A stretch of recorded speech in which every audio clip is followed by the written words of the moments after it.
C'est notre première vidéo pour notre tour du monde. Ouais, parce qu'aujourd'hui c'est le jour J. Voilà. Ça y est. Donc on est sur le départ, on a préparé les valises, ce qui était une affaire un petit peu longue et un peu complexe, parce qu'il faut effectivement choisir ce qu'on emporte ou ce qu'on n'emporte pas.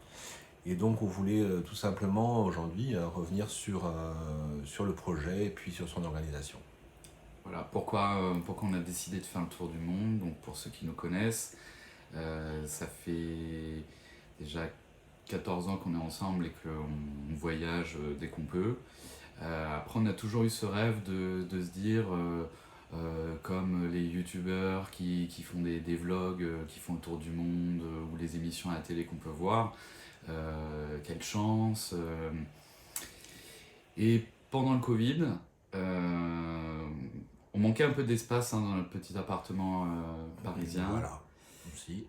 Et du coup, on a commencé à réfléchir. Enfin, je partais sur l'idée pourquoi pas une maison à la campagne. Et puis, je pense que.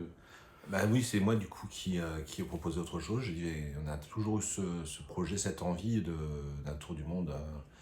Et donc voilà, c'est l'occasion aussi. Puis je pense que pour beaucoup de gens aussi, ça a été un peu la même réflexion d'un peu une sorte d'état d'urgence, de se dire qu'est-ce que je veux faire dans ma vie, et que la Covid a accéléré un peu ce processus. Donc un soir, on s'est décidé, on s'est dit, voilà, on en a parlé sérieusement, et puis on a commencé tout simplement à se dire, bah tiens, oui, on peut le faire, on a regardé un petit peu ce qui pourrait poser problème, et puis vite fait, on se rend compte que il n'y a pas tant de problèmes que ça, c'est-à-dire que le principal problème, c'est effectivement le budget. Donc ça, voilà, il faut penser à ce genre de choses. Et puis après, toute l'organisation, donc comment on fait l'annonce, aussi bien au niveau de nos employeurs que de la famille, que des amis, etc. Et donc pour les employeurs, ça a été assez simple finalement. C'est-à-dire nous, on a pris la décision de l'annoncer assez tôt pour que l'on puisse s'organiser, et puis surtout pour qu'on puisse avoir une décision assez rapide. Ouais, parce qu'on a fait nos demandes courant janvier. Voilà. Pour ma part, donc là on est juillet, donc voilà, 7 mois, 7 mois à l'avance. Toi, je crois un petit peu Plus long, ouais. ouais. Carrément un an avant, Ouais. donc Voilà, donc sachant que moi j'avais regardé obligation à 4 mois, 4 mois avant le départ pour l'employeur. Il fallait des petites conditions, je sais pas si c'est vrai pour tout le monde. Moi il fallait 6 ans d'ancienneté, et finalement le congé sabbatique en lui-même, donc c'est ce on a pris comme décision, c'est une formule de 11 mois, et donc sur lequel on a rajouté un mois de vacances. voilà, pour faire une année pleine. Pour faire une année pleine. Et pouvoir en profiter un maximum. Et donc on a fait aussi l'annonce au niveau de notre famille et puis de nos amis. Et on a été voilà, soutenus et encouragés en se disant, bah oui, c'est vrai que c'est un peu un projet qui semble comme ça un peu un projet de dingue, parce que nous, avec Julien, on est plutôt voilà, assez sage, assez responsable, donc c'est carrément se jeter dans quelque chose avec beaucoup d'inconnus. Et puis une fois qu'on a pris la décision, finalement, il a fallu après s'organiser. Et la première chose, c'est choisir les pays. Ouais, donc pas simple. On avait chacun un peu nos idées des Oui. pays qu'on voulait voir. Donc, et puis finalement, on a été à quelque chose d'assez simple. C'est-à-dire qu'on avait beaucoup aimé l'Amérique latine, pour avoir fait le Brésil et un petit peu l'Argentine, les chutes d'Iguassou qui nous avaient vraiment impressionnés. Et on s'est dit, pourquoi pas aller explorer d'autres pays sur ce continent-là. L'avantage étant que c'est pas trop cher. Ouais. Donc ça, c'est plutôt bien par rapport au budget. Et puis après, de basculer sur une deuxième partie, sur toute l'Asie du Sud-Est, Ouais. et l'Asie du Sud. Parce qu'effectivement, c'est aussi une partie du continent où il y a pas mal de possibilités d'hébergement. Et puis aussi pour manger dans les restaurants, etc. C'est pas très cher. Et puis le patrimoine, voilà, ouais, et puis le patrimoine aussi, parce que c'est ça, nous on aime bien associer le côté plage, le côté détente, avec de la visite, avec de la rencontre des cultures, et puis donc c'était vraiment important de pouvoir trouver des zones géographiques qui proposaient le mariage de ces deux centres d'intérêt. Ouais. Donc au départ, on était plutôt orienté sur l'Asie, et puis finalement, en regardant un petit peu des sites, des blogs, notamment des blogs qui conseillent les zones géographiques selon la météo, Mm. on s'est rendu compte qu'il y a une partie de l'année qui n'était pas forcément très très propice au voyage, donc il y avait Ouais. beaucoup de pluie. D'ailleurs, là-dessus, il y a le site partir.com qui est très bien fait. Ça donne toutes les saisons, ça donne quelle météo il va faire, et du coup, ça permet vraiment de pouvoir organiser le voyage en fonction des mois. Pour ce qui va être. Bah, là, au départ, on voulait partir en Asie, on s'est rendu compte que pour septembre, c'était pas la meilleure période. Voilà. Donc, on s'est reporté sur l'Amérique latine. On a choisi un pays aussi, le Mexique, qui Ouais. n'est pas non plus très adapté en Ouais, septembre, mais ouais, c'est vrai. un peu plus adapté quand même que l'Asie, Voilà. avec voilà, normalement une météo quand même un peu plus clémente. Et aussi, on avait où est-ce qu'il fallait commencer et puis où est-ce qu'il fallait finir. Donc avec Julien, c'est un peu départagé le choix. C'est-à-dire que Julien a choisi New York, pour commencer. Voilà. Ouais. Voilà, c'était un peu ma ville jeune dans les années 90, c'est ce que je rêvais de cette ville-là. Donc du coup, on y a déjà été. Ouais. Pour ma part, j'y suis allé 2 fois. Donc là, tout l'intérêt, c'est de faire des choses où ça ne sera plus forcément la Statue de la Liberté. Exactement. Voilà. On va sortir un petit peu de ces attractions-là, et puis on va aller plutôt dans ce que la ville peut nous offrir, un peu son art de vivre, profiter de Central Park pour faire des pique-niques, visiter les musées qu'on n'a pas eu le temps de faire ou quoi. Et puis découvrir la ville, quoi, marcher, Ouais. se laisser un peu, même se perdre un peu, etc. Mm. Pour voir un petit peu. Et pour clôturer, moi, ma ville de prédilection, pour mes amis, ma famille et les gens qui me connaissent, c'est forcément Venise. C'est comment dire, presque un impondérable, et puis je ne pouvais pas passer à côté de ça, puisque ça sera ma 15e fois à Venise.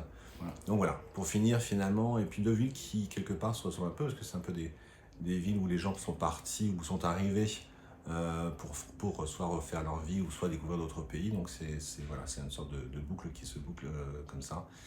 Et voilà, donc sur la deuxième partie d'organisation, c'est aussi tout simplement quelque chose de très très important, c'est-à-dire le budget, c'est-à-dire qu'est-ce qu'on peut faire concrètement avec les moyens qu'on a. Et donc nous, on a pris un peu l'option de prévoir et d'anticiper.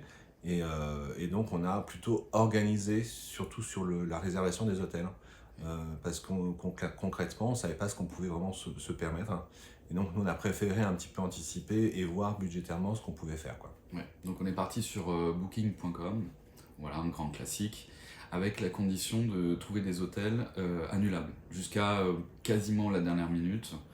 Donc on s'est aidé donc, des différents blogs en Asie, par exemple celui de Jules en Asie qui nous a beaucoup aidé pour pouvoir dessiner des itinéraires notamment, voir les sites qui peuvent être sympas, les paysages, les stations qui peuvent nous plaire ou quoi. Et donc au fur et à mesure, via un simple fichier Excel, ville par ville, annoter donc des hôtels qui pouvaient nous plaire. Et voilà, on a dessiné voilà, une feuille Excel, et ça c'était pour un pays, telle ville, telle ville, telle ville, tel hôtel, et puis entre deux, les moyens de transport. Donc c'est pareil, pour les moyens de transport, il y a des sites pour s'aider, comme Rome to Rio, Voilà. il y en a un autre, 12 Go Asia Ouais. aussi. C'est bien fait, ça donne plein d'alternatives, à savoir si on veut faire en train, en bus, en avion, même en chauffeur privé, enfin c'est vraiment large, selon les budgets, et du coup, voilà, chacun y trouve pour son compte. Donc, Voilà, donc ça permet de vraiment de faire un budget prévisionnel. Alors évidemment, ça va bouger forcément, en plus avec la période d'inflation qu'on a actuellement, le prix des vols qui a aussi pas mal explosé. Donc ça nous a permis aussi, nous, finalement, de faire des réservations assez tôt, donc même sur certains vols, pour tout ce qui était Amérique, donc d'échapper un peu à l'explosion de ces tarifs de transport, et aussi le budget des hôtels. Ça ne veut pas dire qu'on va forcément suivre ce qu'on a réservé. On se laisse aussi la possibilité d'annuler, si on trouve un endroit qui nous plaît énormément, d'y rester plus longtemps. Si ça ne nous plaît pas, peut-être de partir plus rapidement. Donc voilà, c'est pas parce qu'on l'on réserve à l'avance que forcément tout est bloqué, tout tout est déjà, tout le circuit est déjà fait et tout est déjà joué, quoi. Non, c'est l'idée, se laisser un petit peu de marge pour l'aventure, hein, c'est tout l'intérêt.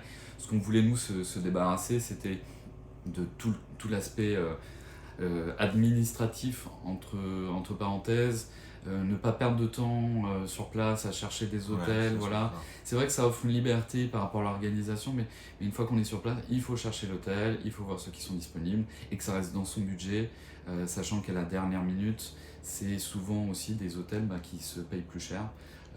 On a fait pas mal de comparaisons pour regarder ce qu'on avait nous déjà pré-réservé et les prix actuels, et franchement ça peut aller du simple au triple et voire même pire que ça.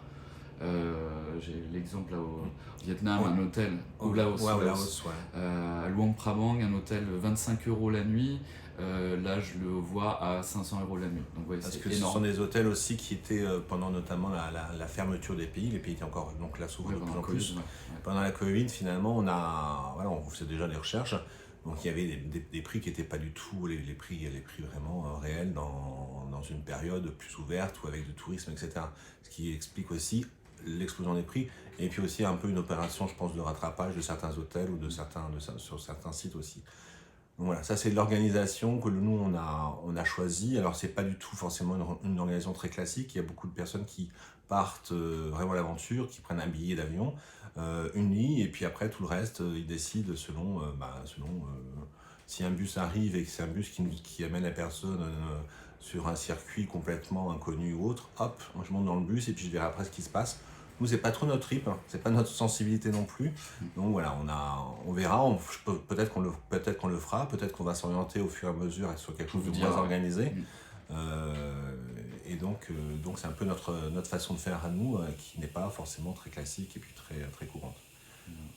Voilà, donc là tous les bagages sont faits. Dans quelques heures, on va être à l'aéroport pour le premier vol. Et puis on vous invite à nous suivre. Et voilà, on vous proposera au fur et à mesure du contenu selon ce qui va nous plaire, alors pas forcément sur un rythme très déterminé, selon ce qu'on aura fait, ce qui va nous plaire, ou moins d'ailleurs. Et puis on essaiera de vous donner des informations et puis des nouvelles surtout. Voilà. Ouais. N'hésitez pas à être interactif, posez-nous des questions. Alors que des commentaires positifs. Ouais, commentaires négatifs, attention, on les surveille. Et ouais. Ça risque de mal se passer. C'est ça. En tout cas, on vous embrasse tous. Et puis, à très bientôt.